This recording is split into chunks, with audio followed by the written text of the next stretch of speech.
And now it's time for Celaena to kick some ass.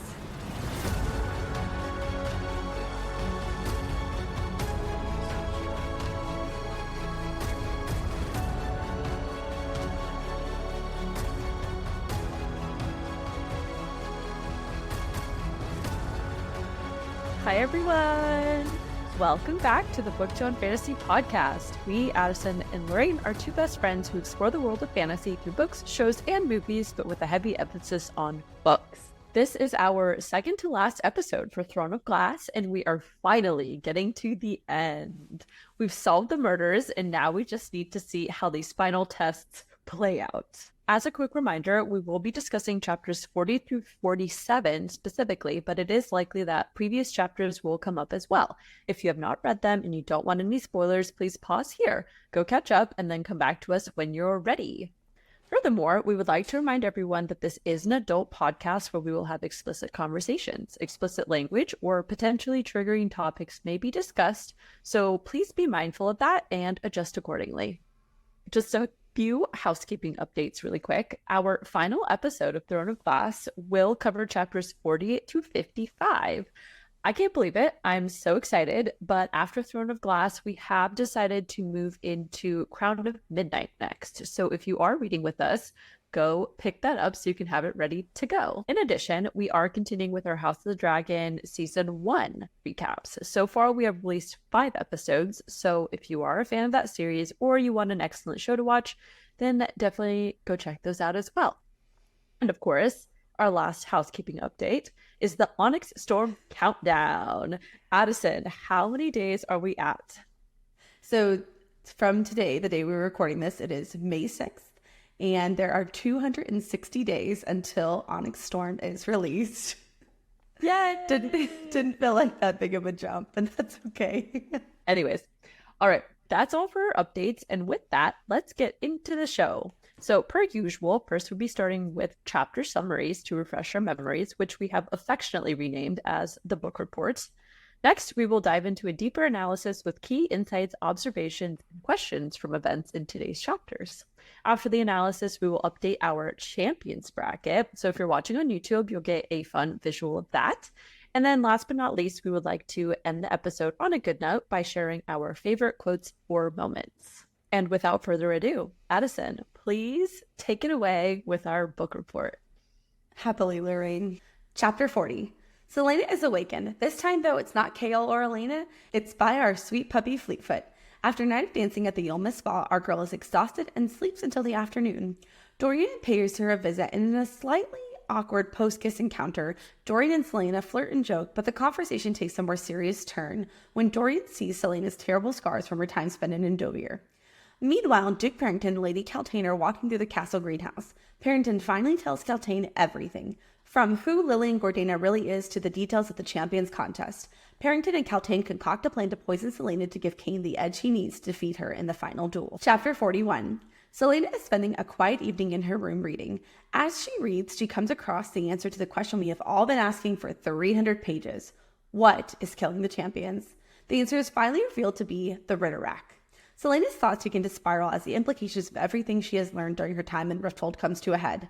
She doesn't want to believe Nehemia is behind everything, but all signs point to her. Celaena decides to take matters into her own hands and enters the secret tunnels. Celaena makes her way down, down, down into the tunnels. Celaena hears someone chanting in a horrible and dark language and realizes that the person chanting is none other than Kane. Which surprises Celaena, but not surprise to us. That was so obvious. Chapter 42. We open this chapter in immediate peril. Kane is in the midst of summoning the Ridderak to him. Kane locks Celaena in the room with the Ridderak, leading her to her death. But Celaena isn't going down without a fight. She quickly concocts an insane plan that is so crazy it just might work. Celaena frantically makes her way to the tomb of Gavin and Elena. Celaena uses Damaris, Gavin's ancient sword, to slay the Ridderak, but she doesn't escape unscathed. The Ridderak managed to bite Celaena's hand. Celaena is able to make it back to her room. Once there, she collapses. Nehemia arrives in the nick of time and heals Celaena's bite from the Ridderak using word marks. Chapter 43. Celaena awakens in her bed and, much to her surprise, finds her hand has been completely healed.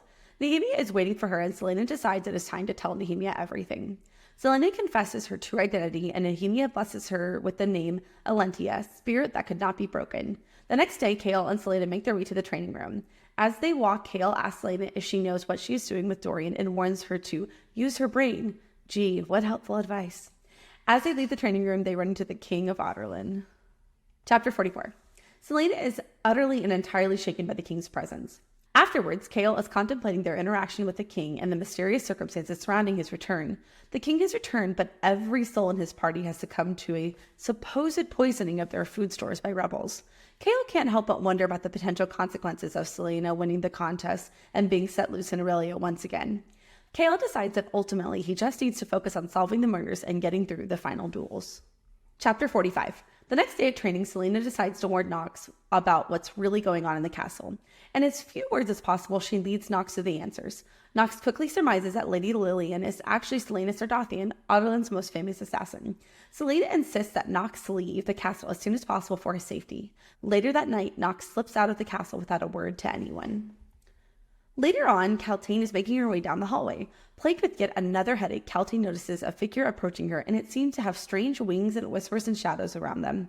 Kane greets Kaltain as he passes by, and she quickly forgets all about the strange encounter by the time she makes it to the Duke's table. Dorian and Celaena play a game of chess in her room. The conversation is laced with stress and anxiety as Celaena continues to think about Kane and the Ridderak. In an attempt to distract herself, she kisses Dorian and lets everything fade away. Dorian finally leaves in the middle of the night, but Celaena is too anxious to sleep and can't help but think about where Kane learned how to use the word marks. Celaena eventually dozes but has a nightmare and wakes in a nervous state. She realizes that she has made it through another night, but that also means tomorrow the duels will take place and her fate will be decided.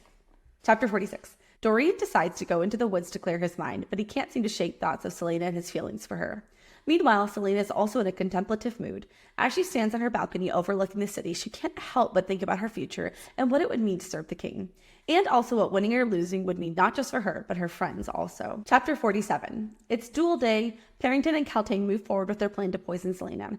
As Celaena prepares herself for the duel, she takes note of several of the members of the court who have shown up to watch. The king sets forth the rules of the duel. Kane and Renault will duel first, followed by Celaena and Grave. The duel begins and Kane easily defeats Renault. Next, it is Celaena's turn. Before her duel begins, both Cale and Nehemia offer them their personal weapons to use in the duel. In a symbolic gesture of solidarity, Celaena chooses Nehemia's staff. Celaena steps into the ring, and the king says, "Let the second duel commence." I know. I know. I know. I was like, sorry, such an awful place to stop because I know. I did put a lot of thought and consideration to that for those that are listening, because I felt like once we started the duels, we were just going to want to finish the book. Like it would progress too rapidly. And so it was either stop now or basically do the entire rest of the book. And I felt like that would be too much content to cover to do justice to the work. Right. Why. So we'll just more to look forward to next week. I know. Thank you, Addison, for our summaries. And now let's dive in for the analysis. Sounds good. All right. So we opened the first chapter, chapter 40, with Dorian and Celaena having a conversation. And through that interaction, it's mostly flirtatious and lighthearted. And he does bring up the kiss, and he wants to make sure that she's okay with it, that he wasn't too forward. And Celaena is embarrassed by this, and she gets all kind of goofy, and I don't know, she just acts kind of strangely.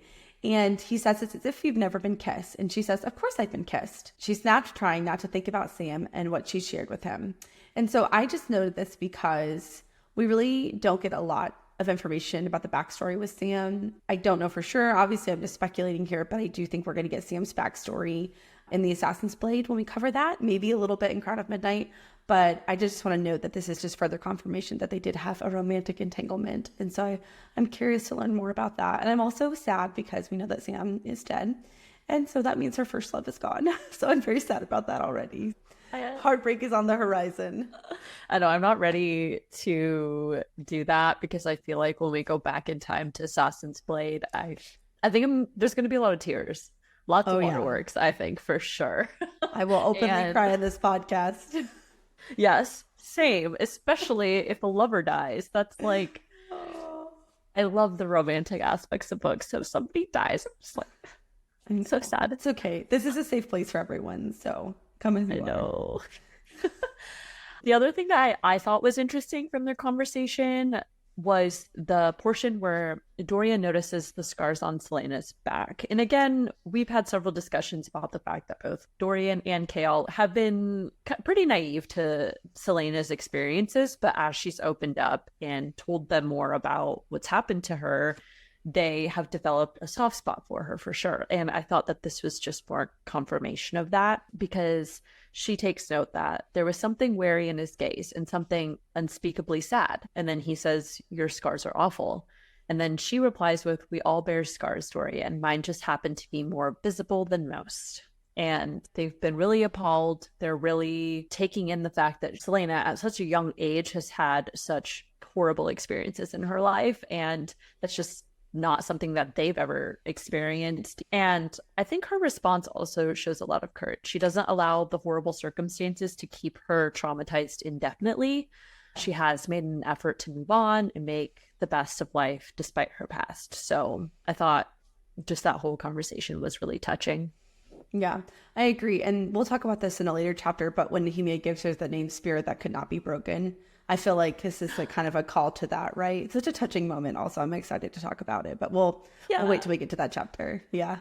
So while Dorian and Celaena are having this conversation and this interaction, Kaltain and Perrington are having a very, very different conversation in the greenhouse. A much different tone, much different content. And in this chapter, we see Perrington, again, I know we talked about in the last episode, I still strongly feel that Perrington is manipulating Kaltain. He is using her as a chess piece to maneuver his agenda. And I think it's evident in this chapter that he's doing that. But to give this like a tiny breakdown, basically he tells her everything. He reveals to her who Lady Lillian really is and the King's champion contest and everything. And Kaltain was totally in the dark. She seemed shocked by this news. I don't think she actually knew all along or anything.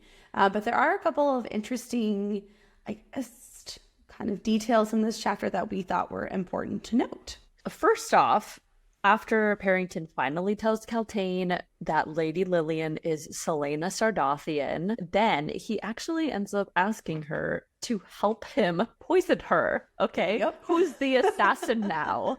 Perrington is. Okay. So he says, "In the duel, she'll drink a toast in honor of the goddess and gods.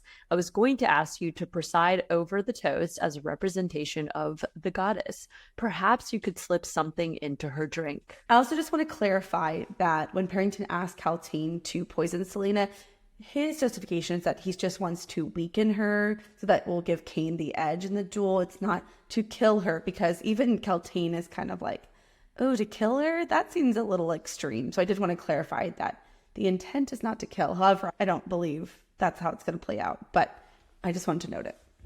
So as part of this conversation between Kaltain and Perrington, after Perrington finally tells Lady Kaltain who Lady Lillian actually is and reveals that she is the infamous Celaena Sardathian, Otterland's assassin, then he goes on to recruit her into a plan that seems pretty assassin-y in my opinion. I mean, he's not going to kill her, but who's the assassin now, if you're asking me? I mean, anyways, they're conspiring for her demise, right? Exactly. So potato. It's in the same realm. Yeah, same realm of things, okay? And he says to Kaltain, "In the duel, she'll drink a toast in honor of the goddess and gods. I was going to ask you to preside over the toast as a representation of the goddess. Perhaps you could slip something into her drink." Lady Kaltain is a little shocked by that. She says, "Kill her myself?" She's kind of like, what? I mean, I don't like Celaena, but I wasn't going to go that far, right? So she's a little shocked by it. But then the Duke says, no, but the king has agreed that drastic measures should be taken in a way that will make Dorian believe things were an accident. If we were merely to give her a dose of bloodbane, not lethal, but just enough to cause her to lose control, it would give Cain the advantage he needs. So this is a point of contention for us. I took that literally to mean, oh shit. Okay, the king is in on it. What the fuck? And that he's been planning to have her killed this entire time, right? Or you're thinking that perhaps Perrington is just making it up? Yes. Yeah. So I have two reasons to clarify my position. I do not believe that the king said that to Duke Perrington at all. I think that Perrington is using that to manipulate Kaltain into, I guess, feeling a little better about her decision, or just sort of pressuring her more. And I have two reasons. The first is the king isn't back from wherever he was yet. Okay, so unclear how he would have contacted Perrington for them to discuss this, right? It's possible, and we're just not privy to how their communication has continued while he's been gone. But it is my impression that the king went somewhere, nobody knows where, how to contact him, and that's it. We see that he comes back later, but that isn't after this conversation has occurred in the book. The second reason that I do not think that the king actually said this or is conspiring in any way is, to me, it doesn't make any sense, because the king wants an assassin, right? And Celaena's the best. He has to know that. And if he wanted her killed or didn't want her there, he would have never allowed her in the contest. He would have told Dorian no, or he would have had her killed immediately. And so why let her go through all the trouble of the contest and now potentially win the duels for him to just off her? So it doesn't make any sense to me that the king would want to conspire to get rid of her. Yeah, I guess that makes sense, because we don't know where the king's been. As far as we know, he hasn't been communicating with anybody. But there are some other things, little snippets of information that, when I combine them together, I think this could indicate the king's in on it, and we'll get there when we get to those points. But I don't know. I mean, obviously we have a bad feeling about the king. Something is sus with him. We just don't know exactly what it is, but I have a theory about that, actually. Okay, moving on. Kaltain actually then ends up agreeing and says, "Tell me what I need to do." Now, I won't say that I'm totally shocked, because obviously she doesn't like Celaena. Celaena is a threat to her because it gets in her path of trying to get to Dorian. But I do think that part of the reason why she flat out agreed to conspiring to help get Celaena killed is because she's under the influence of Perrington via his ring. And this swayed her to say yes. I think that the magic Perrington uses persuades her by using her own desires against her. Oh, that's interesting. He can sense like what her weaknesses are, and then make decisions and manipulate her based on those weaknesses. Oh, right. That's interesting. Yes, because obviously we see the black ring on his finger pulsed and her head gave a throb of pain in response. And then Kaltain notices Perrington's face shifted for a moment towards something pained and ugly, but it was so fast she barely noticed it above the pounding rising in her head. And then lastly, his ring was ice cold against her skin, and she fought the urge to rip her hands from his grip. And then he says, "Don't you want to help Dorian? Once he's free of her, ... And then she has these thoughts come up in her head where they say, "Then he'll be mine. He'll be mine as he should be." And so that combination of things, I'm like, Perrington obviously knows that she's not 100% into it. He just knows. And I think he is definitely using her own desires against her. That's interesting. I hadn't thought about the way that Perrington uses magic or whatever, how it's manifested. So that's interesting. I think regardless, it's further confirmation that being in Perrington's presence and his use of his dark, evil black ring gives Kaltain headaches, and how Kaltain seems like has a heightened sensitivity to that. So, because that's what I wrote. I'm like, oh, more headaches. So every time that ring's around. I know, I kind of feel bad for her. I was like, it must be awful to have a headache like that all the time. I know. But yeah, my last question is just simply, if they just plan on killing her, why did they have her get to this point? If the end goal is just to get rid of her, what's the purpose? I don't know. That's a good question. I don't know. Why not kill her earlier? Yeah. If they wanted her dead. Because King basically tried to, as we see later. Yeah. I don't know. It's a good question. Maybe suspicion? I really don't know. I'll have to think about it. Okay. Don't ask such hard questions. So this next chapter is really big and exciting. We get a lot of information and a lot of questions answered. So Celaena's in her room reading, and she comes across a page in a book where she sees a creature, a foul, horrible creature. And there is an ancient sort of footnote written by someone long ago that explains what the creature is. And it is a Ridderak. And it explains that it is from a different world and that in exchange for the flesh of someone, it will transfer the strength of that person to the person who summons it. So pretty obvious that whoever, aka Cain, is doing this is letting the Ridderak kill them, and then they're taking the strength of all the champions that have been murdered. And that's probably a pretty big motivation for why they're doing that. Celaena, when she comes across this, obviously she's immediately alarmed. And we get a lot in all of these chapters, but this one specifically, of her internal thoughts and how she's processing this information. And she poses a question about magic and word gates in relation to the Ridderak that I thought was really interesting. The first quote I have is, "And she wondered darkly, how could their power possibly still work when magic itself was gone?" So my first response to that is just obvious. Maybe magic still exists in some form or fashion. It's a select few. There's a way to hold power. Unfortunately, we don't know enough about how magic worked in the realm pre the King of Ireland. So it's really hard to say how it's accessed and utilized. There's not enough information for us to really dive deep into that yet, unfortunately. The second thought that Celaena has is that it was impossible because magic was gone, but the text said word marks existed outside of magic. What if their power still worked? I just want to highlight, if you're reading the physical copy of the book, the word outside is italicized. And I always look out for that because usually it's meant to imply heavy emphasis. And so I thought this quote was also interesting because it indicates that word marks and magic are separate, which was a little bit confusing to me, right? Because my understanding is the things that word marks can perform are magical. So then it sort of creates this landslide of questions, right? Can any old person, magic or not, use word marks and access their power? Or do you have to have some kind of, magical lineage to use them? I would imagine, based on what we know about the universe so far, it's very difficult to learn about word marks.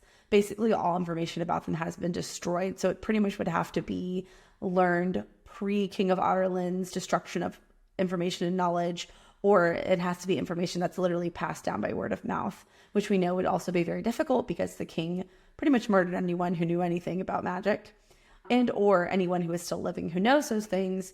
Likely it would be really, really risky for them to share that information or even discuss it pretty much anywhere in Aurelia. So it opens the door to a lot of questions about word marks, and I'm really interested because I was just under the deep impression that word marks and magic were inherently linked. So it's a little confusing now that potentially they're not. So I'm interested definitely to know more about that. Yeah, I agree. And I think my impression from this is we also know in previous chapters, they talked about word marks in association with the ancient religion. I think it was Nehemia who had said that. So I feel like word marks, word gates, and whatever system of magic they operate within supersedes the current magic or general magic. It predates. Perhaps. Yes. Okay. I think it is more of an ancient, probably more powerful, because obviously it's connected to word gates, which open portals to completely different dimensions. Fair enough. And so I think it is just like the most powerful version of it, perhaps. And because it is so powerful, or because not very many people know about it, that's why it is still able to be used. But you have to know about it, obviously, because not very many people, like we talked about, know what they are in the first place. But that's the only reason I could think of how, if magic is outlawed, that's how they still exist, is because they predate and supersede in power. I guess within the structures of how magic works, they are a stronger form of it. And so getting rid of general magic wouldn't necessarily get rid of these, perhaps. Yeah, there's also a lot of questions in Celaena's mind as we continue throughout the set of chapters. How much does the king know about word marks? Is he accessing this magic? Of course, how does Cain know? Who knows what about word marks, right? We really don't know who knows about them other than we know for sure confirmed via text that Cain knows about them and Nehemia knows about them. And that's about it. So I'm definitely interested to learn more about that. Yeah. As part of Celaena's thoughts that she's having, this part was a little annoying because she still thinks that Nehemia could potentially be involved, which I kind of understand, but I'm also like, okay, I really don't think that's the case anymore. Yeah. The logic is sound, but I still just couldn't get behind it. It just, I don't know what we know about Nehemia's character. It's just, that doesn't seem like her MO, you know? I don't know. Right. It's hard for me to really invest in that storyline. Right. Which I'm assuming it was meant to be another red herring situation just for us to consider it and then be surprised later. But Celaena considers that perhaps Nehemia wants to instigate a full-on rebellion. And so I have a little prediction or a question. Do you think that this is exactly what is going to happen in the next books? Will Celaena and Nehemia both kind of lead some kind of rebellion against Adarlan and reinstate magic and the countries to the original states? This is a beyond this into the universe prediction. By the next book, no. That feels like book 4, 5, 6, maybe somewhere in there. I will say, just based on what we know about fantasy and how this universe is structured, it seems inevitable that at least a part of the main conflict is going to be control of Aurelia and control of Adarlan and their conquests, right? And that's foreshadowed a lot when conversations and reflections about Dorian's character and how he wants to be a different ruler and he would not be going into all these other countries and going on conquest.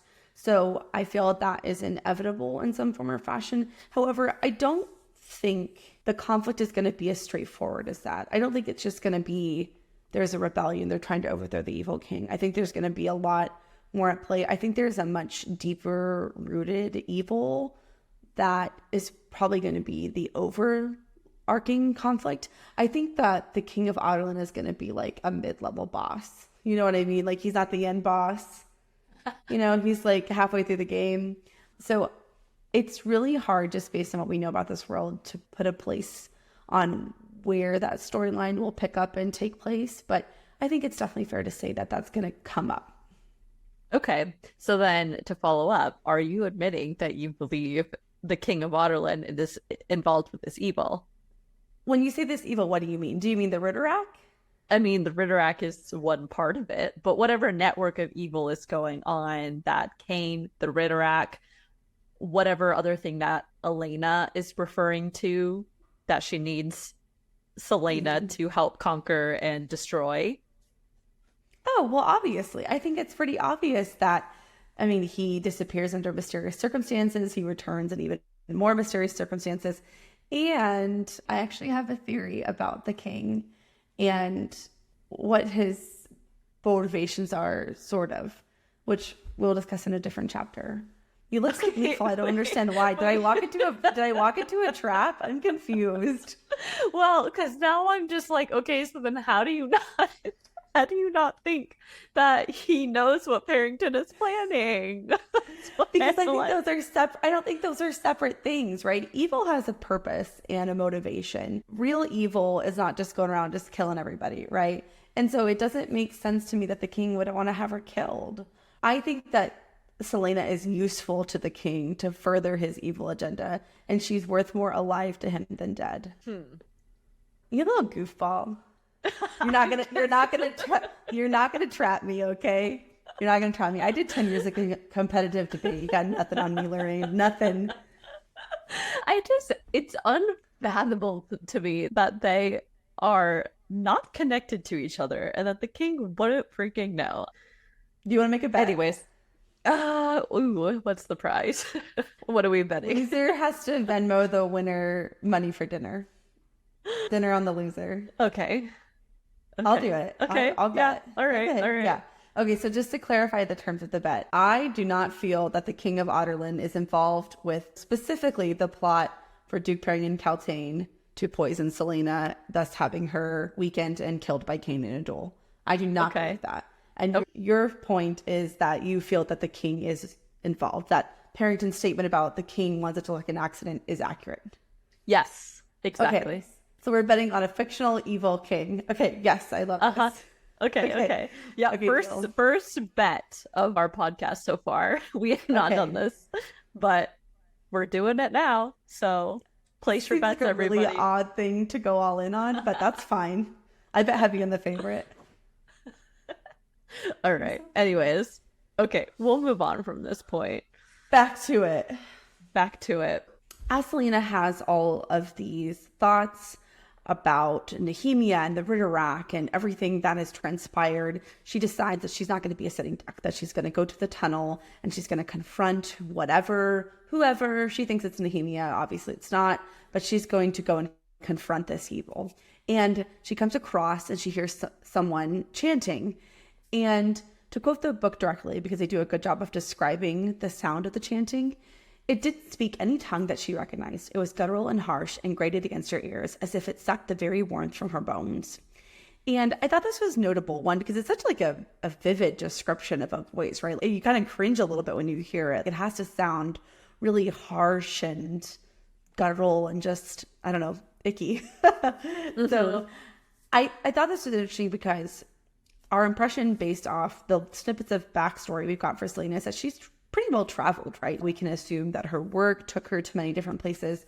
And so she probably knows and or recognizes quite a few languages. And for it to be completely foreign to her, I think was a little bit notable. And my immediate thought is this has to be the language of evil, right? In a lot of common fantasy tropes, there's a dark, evil, magic, ancient language of evil that is long forgotten and then often resurrected. And so I also really want to know, how did Cain learn it? Obviously, of course, how did he learn to use the word gates and get the ring and bring about the Ridderak and all that? But I would assume it's an ancient language that's been long dead. How did he learn it? So I don't know. I just thought that whole scene poses a lot of questions of like, how did Cain, kind of a nobody criminal, get access to that kind of power and that kind of magic?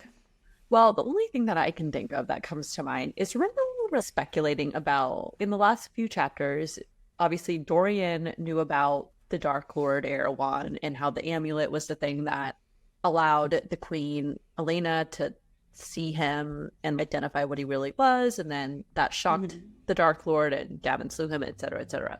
But I think at some point we were thinking that maybe the Dark Lord didn't actually die, and that he's still trailing around in some form or fashion. And if Cain is just a character that the Dark Lord, or evil, so to speak, is inhabiting currently, but it's like transferring what it knows to Cain, and that's why Cain knows the language to some extent. That's kind of like the only other thing, unless, you know, somehow somebody gave him an ancient lost text and was like, here, figure it out. But I doubt I don't think it was like bedtime reading. I don't think it was like that. I mean, he must be very, very closely involved with this evil, you know, to know this language and everything. Yeah, I don't know. The only funny thing about this entire situation to me was, I don't know why I picked up on this, but Celaena just goes down to the tunnels. She's like, I'm going to figure this out. And what does she have with her? A candlestick and a makeshift knife. And I'm like, what do you... And it's made out of hairpins. Not even a butter knife. It's literally made out of hairpins. I was just like, you just decided you're going to go check out this evil in the tunnels, and all you have is a candlestick and a makeshift hairpin knife. And I was like, girl, I don't know. Do better, Celaena. Do better. She's bold, that's for sure. That's for damn sure. Also, this was shocking because this whole time I thought Cain was the secondary character, but this scene confirmed that Cain is the main player. He's the one who's doing the summoning. So that was really shocking to me, because I was like, oh, Perrington must be the one that's controlling everybody and Cain's a secondary figure. Throwback to when I thought Cain was going to transform and turn into himself. I forgot about that. Oh yeah, I'm feeling much better about my bet. You literally thought Cain would transform into a beast. I think I'm going to be just... I was wrong. Okay, I'll admit I was wrong. Okay, music so to my ears. He is the summoner. Alrighty, chapter 42. So after the big reveal, we see Cain kneeling on the floor in front of this black void, and out creeps the Ridderak. And I just wanted to point out the description of it because I thought it was creepy as hell. So the description says, it was something out of an ancient god's nightmare. Its hairless gray skin was stretched tightly across its misshapen head, displaying a gaping mouth filled with black fangs. And honestly, it sounds so gross, so terrifying. And the picture that comes to mind is a cross between the evil Spider-Man and a Demogorgon from Stranger Things. Oh, like that. Yeah. That's the like body with the knees that are bent the wrong way. Yes, yeah, that was the picture of it that I got. Yeah, well, bad. I was like, a good bad way. Yeah. But I was like, ooh, I am glad this does not exist in real life. So yeah. So the other thing that I thought was interesting about the description of the scene where Cain is summoning the Ridderak is there's a quote that says, he dragged a hand across the floor before the darkness and greenish light sprung up from where his fingers passed. And I note this because if you'll call way back to, I think, at the first and second episode, we've talked about how we think that the green light in this book in this universe represents magic and more likely represents an evil sort of magic. And the two examples that we gave previously from the book, and I actually did a little research on my ebook. I searched green, greenish, anything having to do with green. So the first example is when Celaena is on her way to Rifthold and she sees the glass castle from far away, and she says it seems to pulse with a green light. And the impression it gives the reader is that it's a bit of an ominous looking place. And then the second time that it comes up is when she goes to meet the King of Otterland with all the other champions at the beginning of the contest, and he lays the framework and the rules for how the contest is going to go. There's a giant fang-shaped fireplace that's very ominous looking and very foreboding, and she says that the fire had a greenish tint to it. And so those are both the call-outs that we made in previous episodes. And so I just thought this is, pretty concrete confirmation that a greenish light has to do with magic and, with specifically with evil magic. Mm-hmm. Yes, absolutely. I noticed the same things. So you're so smart, Lorraine. Just on the same page. So the second part of that, this seems so obvious, but I just feel I have to say it because I'm going to continue talking about word gates forever because I think they're super important to this universe, but also the Massverse. Celaena says, and I quote, "The creature was not of this world. The word marks worked. The gates were real." So if we didn't have obvious physical confirmation with the Ridderak and Cain summoning it, Celaena herself is acknowledging that, yes, that there are word gates that can access other realms. And in those realms are infinite possibilities of things, good or bad. Seems right now mostly bad, but hopefully there will be a word gate that will take us somewhere good in the near future. We'll see. I hope so. We'll see. Yeah. So after the Ridderak comes out, obviously Cain shuts her into whatever room they're in, and she's like, "Oh shit, gotta make a plan." Understatement. She's like, "Oh no." But in her thought process, she's watching the Ridderak get ready to attack her, and she has to think about what she's gonna do. And all of a sudden, Elena's advice comes to mind. Previously, Elena told her, look to your right. She brought her down into the tunnels and everything to show her something in particular. And Celaena's like, oh, I think this might be kind of crazy, but I don't have any other choice. I'm gonna go for it. And going for it means making her way over to that tunnel where Queen Celaena and Gavin's tomb lays, which happens to be on the right. And so she does just that. She jumps over the Ridderak and she takes off running.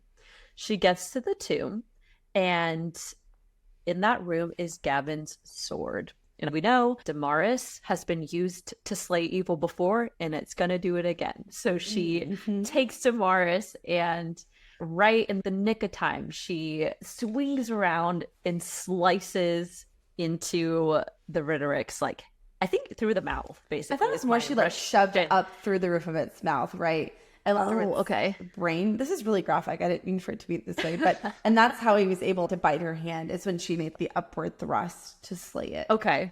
Either way, it was in the mouth some way, somehow. She killed it. That's the important thing that happened. She killed it. She killed it dead. Exactly. She did. Except then, of course, she also gets injured in the process, because That's not good. as Addison just said, at least part of it does puncture around her hands. And that is a really bad, nasty wound because immediately she has this ice cold burning sensation. She's kind of going into delirium, but she does make it back to her room and immediately collapses. And she has this description of feeling really icy, which I thought was interesting because every other reference to people, I guess more specifically with Perrington, like Lady Kaltain took note of the fact that Perrington was icy whenever he gripped her and did.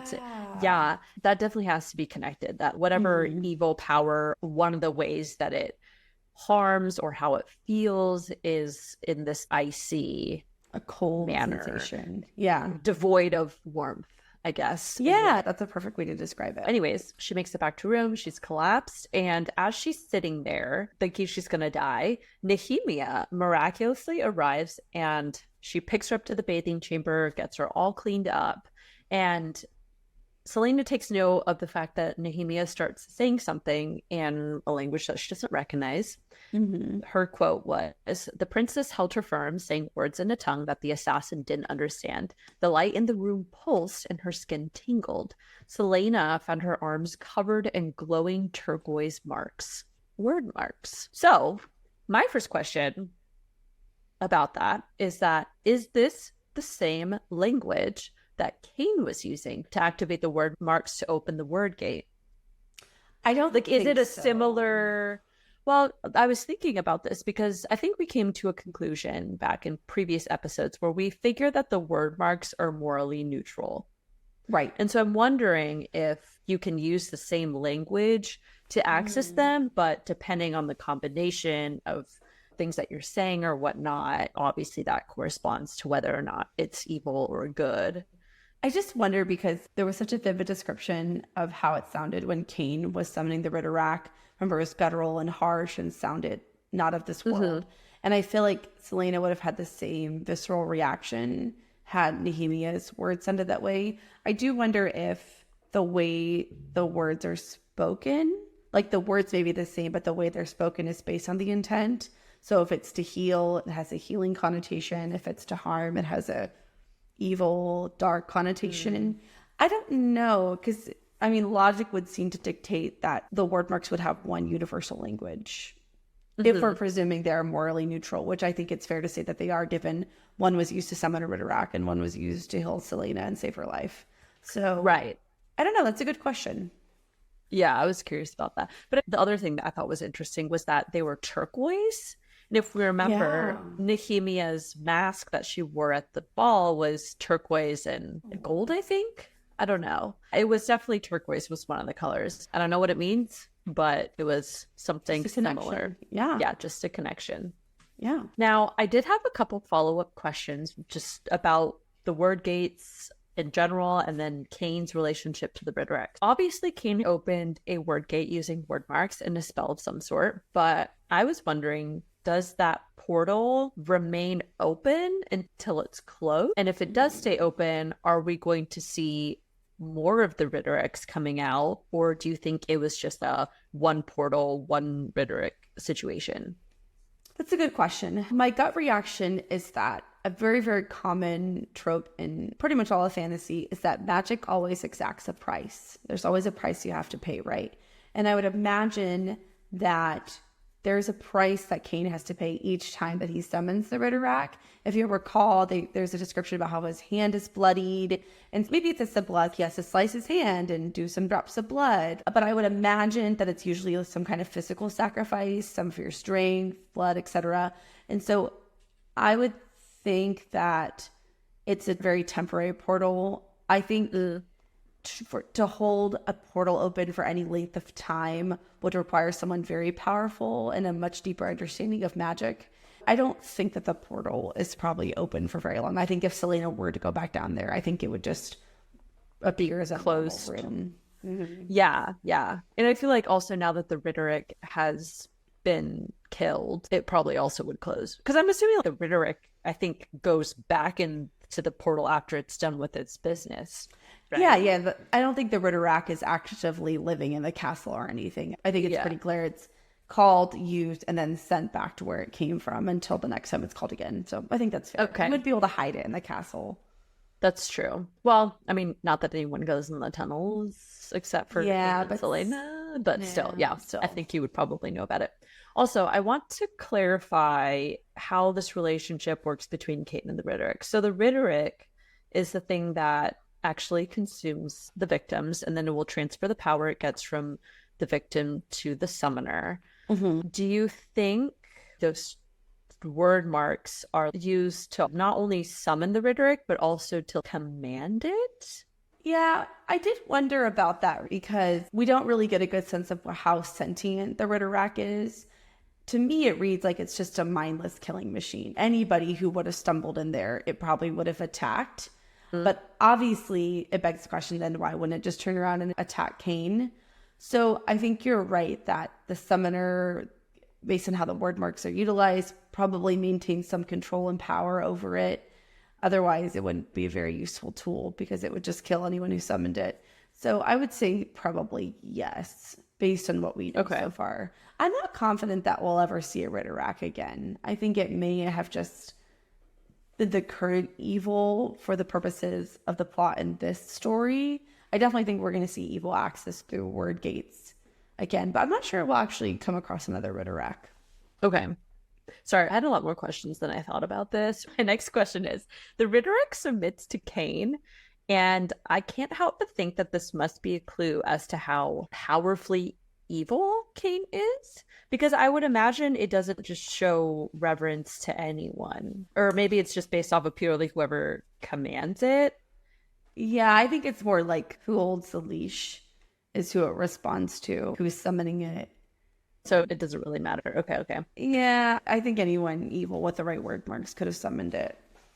Okay. And then my final question is, how did Nehemia sense or know to come to Celaena's room? Yes, I had the same question. And it is even in subtext addressed because Celaena starts to ask, but how did you? And Nehemia says it's of no consequence. It's not important right now.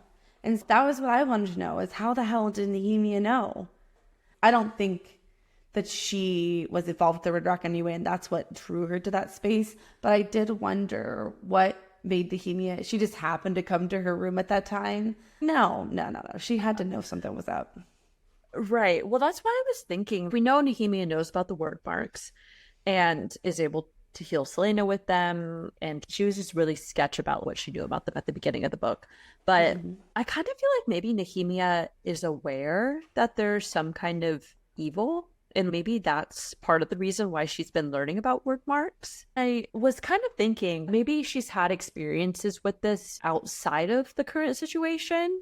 Possible. I mean, because she knows about the murders. Everyone knows about the murders, right? Well, I mean, not everyone, but a significant portion of the population of the castles knows. And then remember when she was asking Celaena in the courtyard for details about the body, and she really presses her for information? Yes. I would assume if she does not have direct experience with the Ridderak, she's familiar with the demon, and so that's why she seems so troubled and also wanted to know the specific details of the murders, because that probably gave her a hint that it had something to do with a Ridderak specifically, or just something evil that really could only be summoned through a word gate. Okay. That's my opinion. Yeah.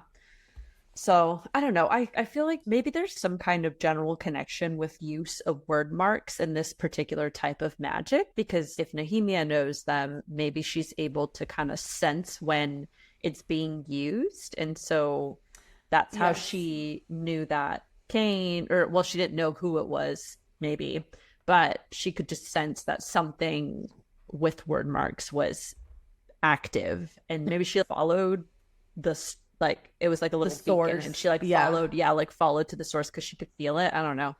I wondered about that too, if you know how to use word marks, if you have a heightened sensitivity to when they're being used in the vicinity. So I did wonder about that too, but ultimately I just think we just really don't know enough about Nehemia. I really hope in the next book we get a lot more Nehemia, which I think we will, because, I mean, again, I don't know. I truly have not read past the chapters we're discussing today, but we can assume Celaena becomes the assassin and then lives in the castle for at least a set period of time, and presumably Nehemia will continue to be there. So I really hope to see a lot more of Nehemia and a lot more of her backstory. Yeah, same. So many questions, not enough answers. I know. So for chapter 43, it's a relatively short chapter, and we don't have a ton of notes about it. It's more just a plot-driven chapter in which you get to enjoy Nehemia and Celaena repairing the rift in their friendship.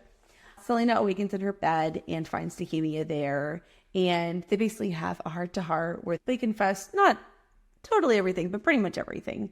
And Celaena tells her what her true identity is and about her time in Endovir. And Nehemia, I think this is very touching for Nehemia because I think she was worried that Celaena's going to die, obviously. I mean, she was pretty close to dying, and Nehemia calls that out. She says, you would have been dead in minutes if I wouldn't have been here. So I think she's a little emotional because of that.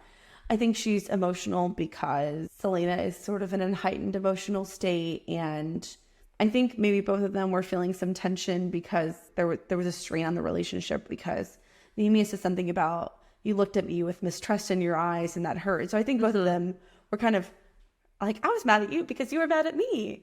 And I was mad at you because you were mad at me, kind of thing. Yeah. And so they have a resolution to this, and they're able to be open and honest with each other about pretty much everything. And in that conversation, Nehemia gives her the name Alentia. And she says, I give you this name to use with honor, to use when other names grow too heavy. I name you Alentia, spirit that could not be broken.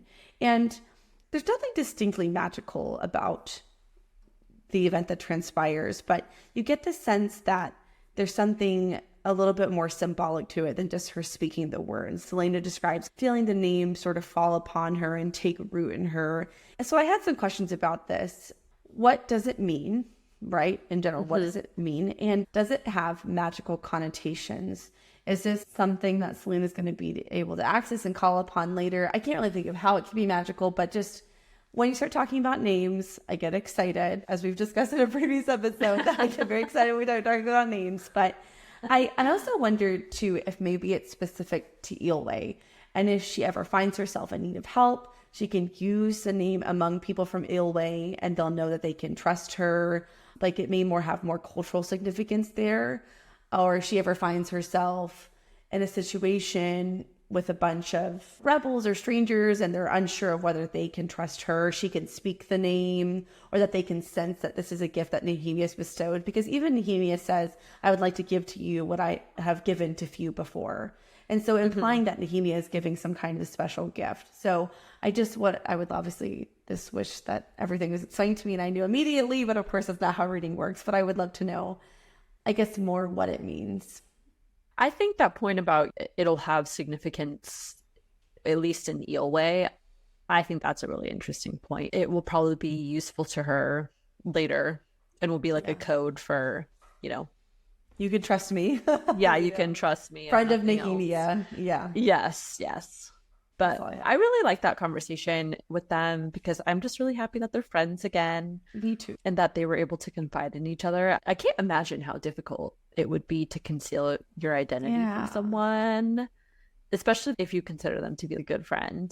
Mm-hmm. Couple that with the fact that Celaena is so isolated in the castle. The really only friends are Kaltain and Dorian. And obviously we know those relationships are a little confusing. And so Nehemia is the only friend and ally she has in the castle that doesn't want anything from her, or there's no confusion about what's going on, right? So right. I agree. I'm glad that their friendship is in repair and that they're able to be more honest moving forward.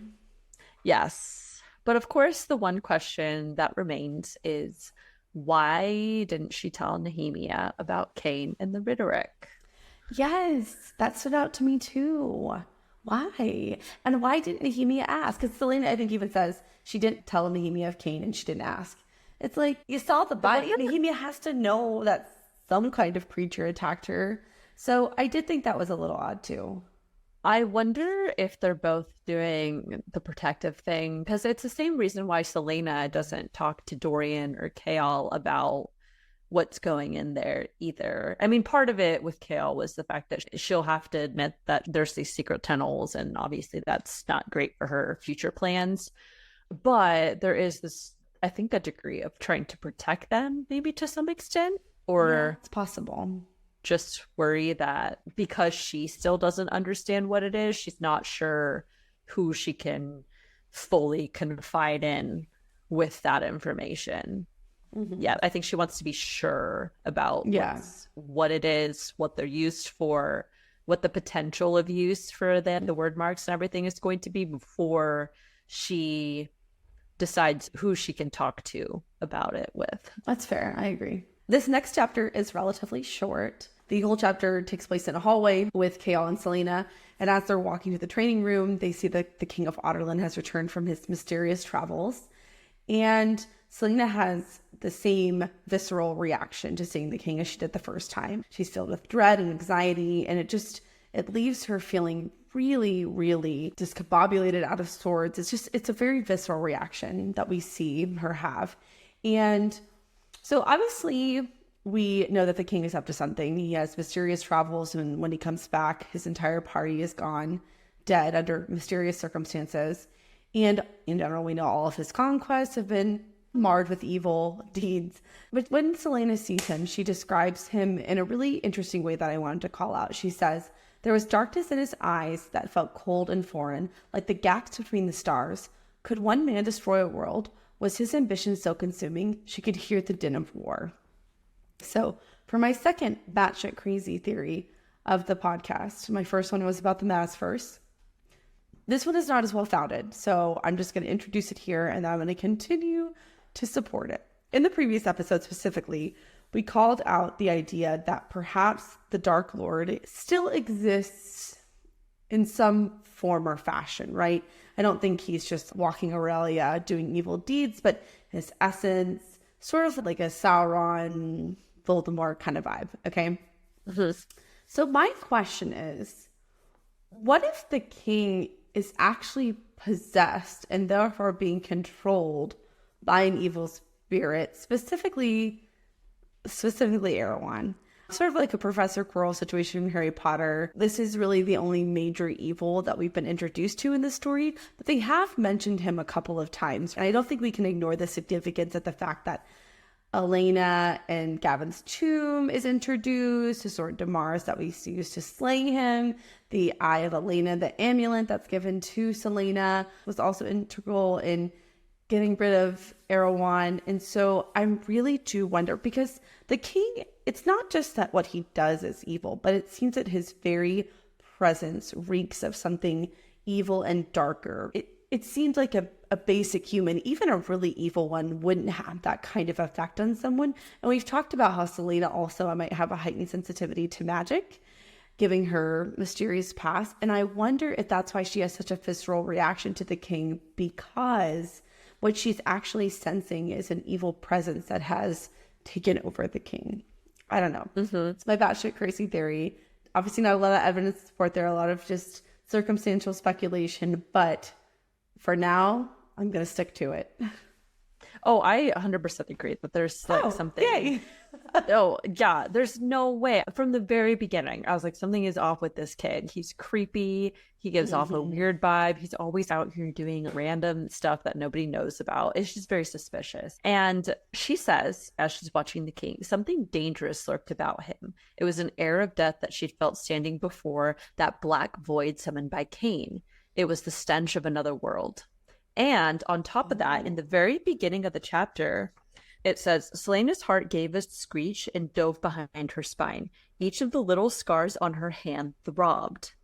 Oh, that's right. Yeah, I forgot about that. Yes. And I'm assuming it still throbs because whatever evil the Ridderak contains kind of poisoned her in a way. And it's so connected. Yeah, and they're all connected. And that's why you have all of these similar descriptions surrounding the king, surrounding Perrington, Cain, the Ridderak. It's just all, they're all connected. They're all involved.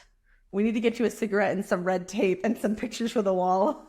And again, this is why I think the king knows about what Perrington is planning. How can they be connected like this and not know about what the other one's doing? I just find it hard to believe. We'll see. I'm gonna stay up and read tonight just so I can to prove you wrong. Expect a midnight text from me. So the second notable thing from chapter 44 is when Chaol is pacing around. He's by himself at this point, and he remembers and thinks about just Celaena's general improvement, but then his thoughts also drift to how pretty odd the king's return has been and the circumstances surrounding his return as well. While he's thinking about Celaena and the king, he is still feeling a little conflicted since he knows the king dislikes Celaena and that he would be helping with her release, knowing she was the world's greatest assassin. Anyways, moving on to Chaol's thoughts about the king specifically. His thoughts are, why had the king arrived alone? And more importantly, how had everyone in his traveling party died? And then he also goes on to think there was something brewing, a cauldron that the king had journeyed to stir. Celaena somehow knew it, because he obviously very visible reaction. She just gets a very bad feeling, and it shows whenever she's around the king. And he takes note of that. And I have a lot of questions too. I want to know, what has the king been doing? Nobody knows. Why did everybody that was with him die? And the king's like, oh, I don't know. He's very casual about it. Yes, that's the thing. You'd think he would come in and be in a rage and be like, oh, the rebels, they killed my party. And he's just like, oh, they poisoned our food. And yeah. Yeah. It seems, honestly, truly, it just sounds totally unbelievable, because you're like, what? You bullshit. You guys just slaughtered 500 of them mercilessly, and you're gonna tell me that they got you with some poison in their food? Like, no, I don't think so. No, it's a no for me. So this next chapter takes place over several different scenes or snippets of different things happening in the castle. But the first thing is that Nox and the other champions and Celaena, they're all training before the final test and duel. And as they're preparing to start training, Celaena is observing Cain, and she notices that ring on Cain's finger and wonder if it has a connection to his horrible abilities. And I want to call this out because Maria and I have discussed this many times in this podcast, that the rings are indicative of something. Perrington has one as well. And Lorraine astutely pointed out that it's made of the same, well, we don't know for sure, but it appears to be the same dark black rock material that the clock tower is made of. And so our impression is that it's all related in some way, shape, or form. So I did just want to note here that even Celaena has made the connection that the ring potentially has connection to Cain's abilities. But the more important part of this chapter is the conversation that Nox and Celaena have. And it's a very subtle conversation. There's a lot of subtext there. And Celaena basically leads Nox to the conclusion that she is not really Lillian Gordana. She's actually Celaena Sardathian. And she doesn't go into great detail with Nox, but she tells him that there's a horrible creature, that she's come across it, and then he needs to leave. And we know from a previous chapter that there's no consequence to Nox not winning the champions contest. His sponsor already told him that if he loses, he'll be set free, and basically he's just free to go on and live his life. His record, so to speak, has been washed clean. And so from Celaena's perspective, Nox really has it made perfectly. He doesn't have to actually be the king's assassin, and he also gets a clean slate. And Nox ultimately decides to leave, which good for him. And also sad for us. I really enjoyed Nox. I know we don't get a lot of him in this book, but I said it in a previous episode and I'll say it again here. I have a feeling that we're going to run into Nox again in the future. We know that he's from Terrasen, so he'll probably go back to where he's from. And I just know we're going to end up in Terrasen at some point. And I still have this sense that maybe Celaena's going to be in trouble and she's going to need help, or I don't know. I just feel like we're going to come across Nox again and he's going to aid us in a time of need. At least I hope so. I don't think we've seen the last of him. I think so too. He and Celaena have become allies and friends by this point. And so I would assume that Celaena's going to run into more trouble as the series continues. She's going to need allies. And so I think all of her friends and allies that she makes now, assuming that nothing bad happens to them, they will continue to be an ally and help her out in some form or fashion later in the series. Yeah, agreed. So in the next scene, we got back to Lady Kaltain, and it's a very short scene, but Lady Kaltain is on her way to the Great Hall for dinner with Perrington. He invited her to come eat with him, and surprise, surprise, she's high because of her headaches. As always. But seems to be a common pattern with her, although she does have really terrible headache, so I guess I can understand why. But as she's walking to maybe not. I'm gonna quote you on that, Lorraine. No, I can't. I'm kidding. I can't relate. I don't have this experience. I'm trying to be empathetic, okay? But anyways, she's walking through the hallway and she starts to notice this weird black shadow aura surrounding a figure that walks towards her. And she doesn't recognize who it is. She just sees it as this amorphous black shadow thing. And Kaltain is in pain from her headache and too high to really understand what she is seeing. But as the figure passes her, it turns out that it is Cain. And again, this is just confirmation that Cain is evil. Something's going on with him. I think it just further highlights Kaltain's sensitivity to magic or evil or both.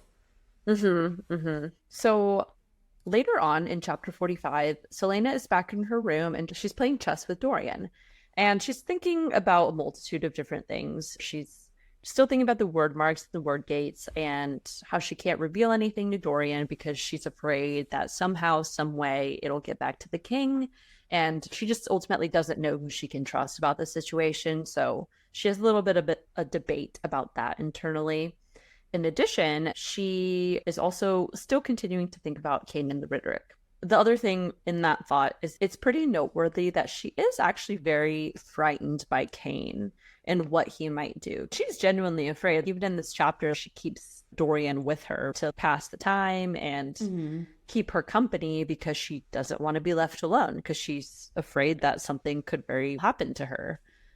Since they still have a day before the final duel. And then the second notable thought that she has in relation to Cain is Cain must have learned about word marks in the White Fang Mountains that cursed borderland between Otterland and the Western Wastes. They said that evil still crept out of the ruins of the Witch Kingdom, and that old women with iron teeth still wandered the lonely roads in the mountain passes. There's been a couple mentions of both the White Fang Mountains, usually in reference to Cain, but also the Witch Kingdom. It was brought up earlier in the book, just as a passing geography conversation. I don't know, given the fact that this is the second mention of it, I do wonder if it will just become a setting at some point, or perhaps we'll have characters come up that are from the Witch Kingdom. I definitely feel like we're going to see more from the Witch Kingdom in future books. Oh, I agree. Yeah, I think the universe is definitely going to expand, and I would not be surprised if we meet someone from the Witch Kingdom or we end up there ourselves.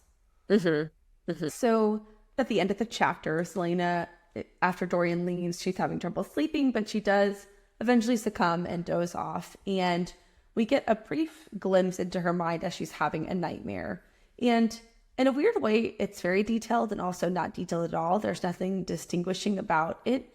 Something is chasing her. She's frantically trying to get away. And so my question for you, Lorraine, is I had to read this a couple times, and I have what I think, but I want to know what you think first. Do you think that this nightmare is a memory?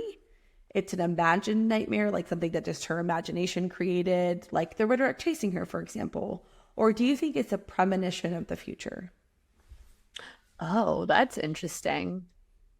I don't know. I think when I read it, I had taken it as an old memory. Okay. Because it says Celaena ran swifter than her young legs could manage. I do think that the part about running to the bridge is interesting. I don't know. See, I took it very similarly to you in the idea that I thought it was a nightmare of a memory. And I also noted that faster than her young legs could carry her. We also know that she was found on the banks of a frozen river by Arab and Hamel, where she's heading towards a bridge. Presumably the bridge is over a body of water. And so then it made me wonder if the combination of those two phrases indicates that it potentially could be a memory of her the night that Terrasen was invaded and she lost everything and ended up on the banks of the frozen river. She was running from someone or something. So that is how I took it. So I was just curious what your thought was on it. Yeah, I don't know. There's just so many routes that it could go, but it's just a very notable section. Event. I'm just gonna bookmark it, remember it for later. I don't know what Yeah. it means, but it's probably important. It definitely piques your interest, for sure. Mm-hmm. In this next chapter, chapter 46, it's a very short chapter.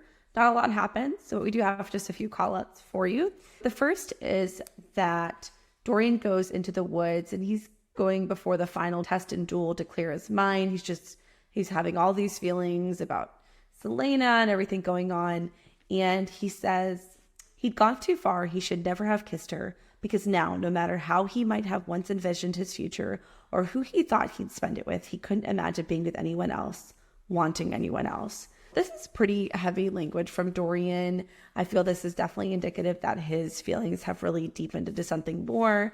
I don't really want to say love because Dorian hasn't used that word, but Dorian feels very connected and invested in this relationship with Celaena. And so I find that very interesting that he's so deeply involved in the relationship already. And so I'm definitely curious to see how their relationship develops. But I did think that was notable because that's pretty strong language.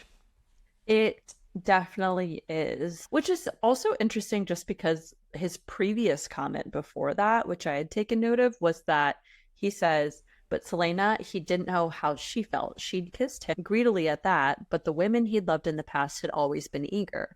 They'd gazed at him adoringly, while she just looked at him like a cat watching a mouse. So it's interesting to see that Dorian's feelings are definitely developing, but simultaneously he's on the fence about how Celaena feels. Yeah, is she really in it? Yeah. Mm-hmm. Yes. So the next point in the chapter, Celaena is standing on her balcony and she's considering and thinking of her path thus far and contemplates the truth of what it would really mean for her to become the king's assassin. She considers what she would be asked to do and how morally conflicting it might be for her to work for the king. She does have a thought where she thinks perhaps there were other reasons to fight tomorrow. Perhaps a few months in the castle hadn't been enough. Perhaps she wanted to stay here for reasons other than her eventual freedom. That was one thing that hopeless assassin from Endovir would never have believed, but it was true. She wanted to stay. And I think that this is really just a very perfect setup for what she will do. I do think she will become the champion of the people throughout all of Aurelia. Maybe not in the next book, but I do think eventually she will definitely be taking steps to undermine the king and this tyrannical conquest that he's been on. But I think it was just nice because she has found a greater purpose now than just her own desires to stay. And Yeah. she really wants to do something greater for the whole realm. Yeah. It's funny that you say that she's found a greater purpose too, because I feel like that's also indicated when she's having her thoughts about her friends that she's made while she's there. As she's thinking just about her journey thus far, she says, but try as she might, all she could think about was the half-starved, hopeless assassin who'd been dragged out of Endovir one autumn day by a snarling captain of the guard. What would she have said to the Princess Bargain had she known she would come to stand poised to lose so much? Would she have laughed if she had known that other things, other people, would come to mean as much as her freedom? And I feel like that's also very indicative that it speaks to Celaena's greater purpose, right? She can help Endovir, she can undermine the king, but also she's developed these really meaningful friendships with Chaol, Dorian, and Nehemia, and that they mean just as much to her, if not more, than her freedom. And so I thought that was heartbreaking in a way, right? That she has so much on the line, not just her freedom and her life, but her heart too. And so I was kind of like, oh, no, I felt really invested in her being successful in the duels because I'm like, oh, honey, you know? Yeah, she has to win. Yeah, I agree. So this last chapter is pretty straightforward. There's not a ton to analyze. It's pretty plot driven, but I did have two things that I wanted to note and discuss. The first is Kaltain proceeds with a plan that she and Perrington had discussed in the castle greenhouse, that they're going to poison Celaena. Supposedly, it's supposed to be just enough poison to weaken her so that it will give Cain the edge he needs in the final duel to defeat her. But it did lead me to just some idle speculation. I really don't have any evidence to support this, but I did just think it would be interesting plot-wise if perhaps the wrong person drank the glass. It could be Nehemia, Chaol, Dorian. All of those would make for a really interesting series of events. I mean, it is just a glass just sitting there, so that would seem obvious. However, I do feel that's unlikely. I feel like Celaena will ultimately be the one to drink it. So then it led me to the second sort of idle speculation is perhaps is it actually a lethal dose? It would not shock me if Duke Perrington told Kaltain it was just to weaken her, but in reality, it's actually just to, offer. I am definitely interested to see how it plays out. Lorraine, what did you think about that? I'm pretty sure she's definitely going to get that spiked wine. It was meant for her. They're going to give it to her. So my main question was really just how is she going to get out of it? Because obviously if she's all muddled and not able to think, and react quickly in the way that she would be, then how is she going to overtake King? Well, and it begs the question, I don't think the king would let Dorian or Chaol or anyone interfere in the final duel, even if they suspect foul play. I don't know. So I do wonder, you're right, how is she going to get out of that? Yeah. Oh, but I was thinking she still has that amulet, right? From Elena. Oh, you're right. Yeah, the necklace. And so maybe that's going to help her. Yeah, because when the amulet first came up, we did talk about whether does it provide only physical protection, spiritual, magic, against magic or physical attacks. I don't know. So that's a really good question because I could definitely see that coming into play. Maybe it'll expose. Because remember with Elena, she was talking about how it helped her see what Erewhon, who Erewhon really was and identify it. And so maybe that's going to come into play. Elena will be able to sense who or what Cain really is. And then, I don't know, somehow that'll lead to her being able to defeat it in some capacity. I don't know. Yeah, that's interesting. I had not thought about that. The second notable thing they had in this chapter was as Celaena is preparing to duel Grave, both Chaol and Nehemia offer their own personal weapons to Celaena to use in the duel. And I just thought that was a really nice symbolic gesture on both of their parts. Ultimately, Celaena ends up taking Nehemia's weapon, and it did make me tear up, but it did pull in my heartstrings a little bit because it's such an emotional connection that they have, and Celaena taking the weapon really represents more than just their friendship. And Nehemia says to Celaena, "Let it be within the Eelway weapon that you take them down. Let wood from the forest if Eelway defeats steel from Otterland. Let the king's champion be someone who understands how the innocents suffer." And this is especially important and personal to Nehemia because we know that many, many of the people in Indovir are rebels from Eelway, and that Nehemia is rumored to be a supporter of them. But it's also just for people that are being forced into these death camps. And then Celaena thinks she knew what the princess was asking of her. As the king's champion, she might find ways to save countless lives, ways to undermine the king's authority. And that Celaena realized was what Elena, the king's own ancestor, might want too. So further evidence, it's a very symbolic exchange. The weight of the staff is more than physical. It's like the mantle that she'll carry if when she wins and becomes the king's champion. So I did think it was important to know and just kind of made me a little emotional. Yeah, I thought that was really nice. Nehemia and Chaol are both just firmly showing support for her and being like, we stand with you on this. We want you to win. And then before Celaena steps into the ring, she says to Chaol, "I want to thank you for making my freedom mean something." And he responds with, "Give him hell." Yeah. And that was the end of the chapter. But yeah, everyone's come full circle. She's restored her relationship with Nehemia and their friendship, and Chaol and Dorian. Obviously, we've seen their development as far as their conflicting opinions and feelings about what's really going on in Otterland, and the role that they've played being part of Otterland's army or Dorian being the prince of Otterland. It was just a nice way for them to all come together as a team. Yeah. And now it's time for Celaena to kick some ass. Oh, gosh. Before we get into the final set of chapters and we end the book, do you have any outstanding questions or thoughts of any sort? I mean, I do, but I'm going to wait and see how the book ends. A lot of my questions were like background story information, things about Celaena and word marks and stuff that I really don't think we're going to get a resolution to at this point. I think we're pretty much going to see how the final duel plays out. Celaena's probably going to be named the assassin, and we're just going to end on a like, all is well. We killed the Ridderak. I'm the assassin again, and I'm free, sort of. And, you know, we'll see. Do you think it's really going to just be as easy as her catching Kane in a vulnerable position, though? No. Okay. Do you think she's going to kill him? I don't know. My thought is that she's going to take the poison. Something's going to happen, and there's going to be some intervention, right? Because Dorian and Kayla are not going to let Kane kill her, especially if it's obvious that she's been poisoned. So then it begs the question, is the duel rescheduled? If it is, then they kill Kane in between.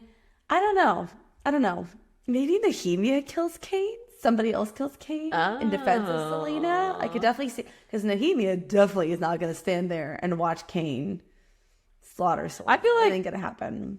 I feel like there's going to be some massive reveal of who Kane is. Maybe not of what Kane is revealed to, but like maybe in this process of Celaena being poisoned and then people realizing that something is off with her as she's dueling Kane, it's going to come out somehow because they're going to be like, who poisoned her? Yeah. Like, because they're going to see that. They're going to wonder who it is. That's true. If she overcomes it and then kills Kane, then is something dramatic going to happen? Is he simply just going to fall over and die? I can't imagine that he's just going to do that. Yeah. I feel like if he goes out, it's probably going to go out with a show, right? Yeah. So I don't know. Yeah. I don't know either. I guess I'm definitely going to stay up and read and find out. We're going to see. Again, it's 11:30 p.m. But holy shit. Okay. We are done with our analysis, and now it is time for our Champions Bracket update. By the end of Chapter 47, we are left with 3 champions, Kane, Celaena, and Grave. Nox left after Celaena's warning at the end of Chapter 45, and then Renault, the mercenary, was defeated dueling Kane in Chapter 46. So we're going to see. That's really all the update that we have at this point.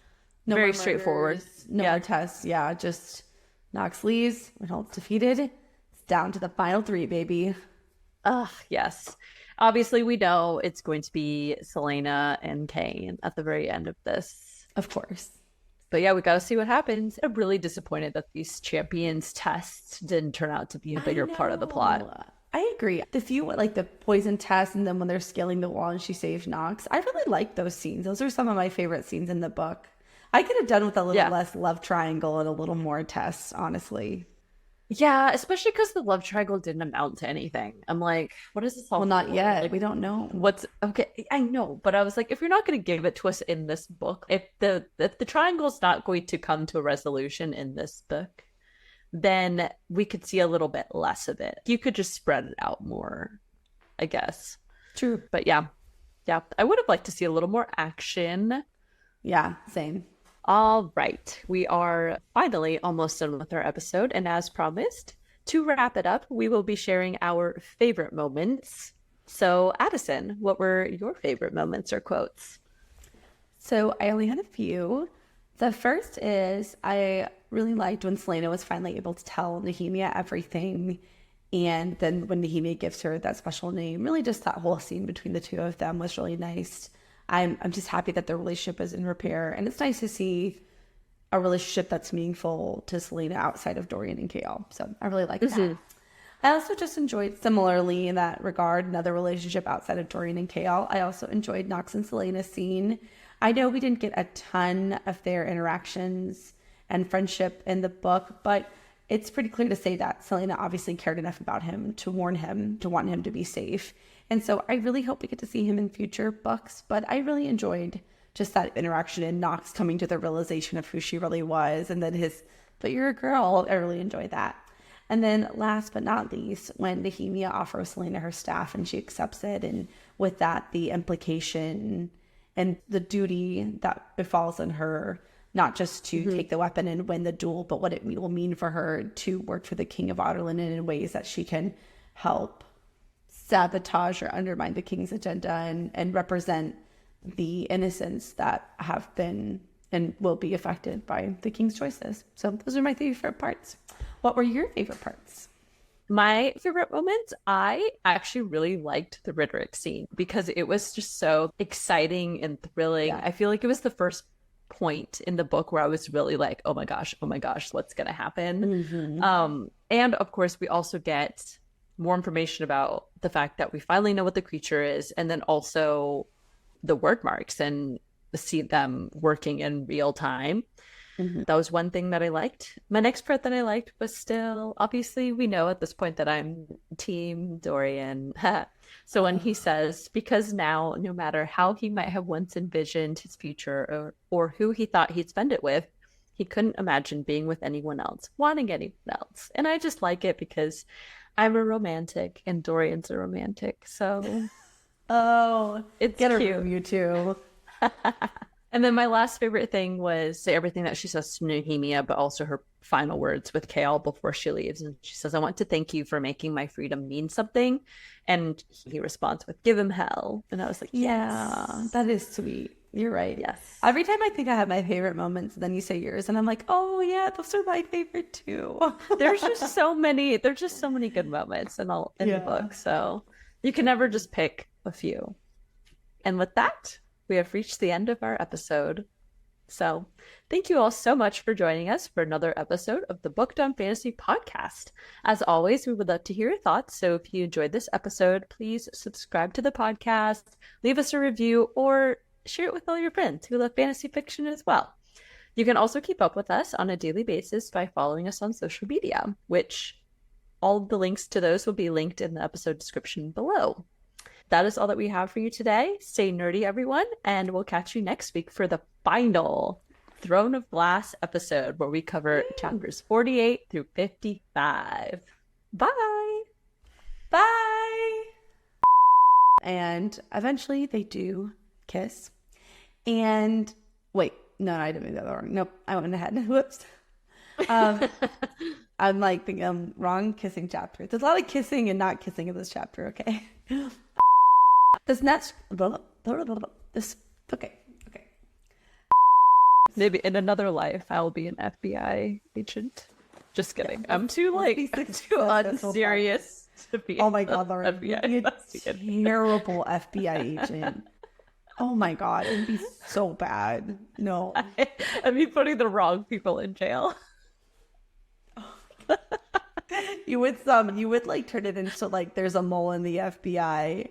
It's the director, like you would you would take it way too far. Oh, 100%.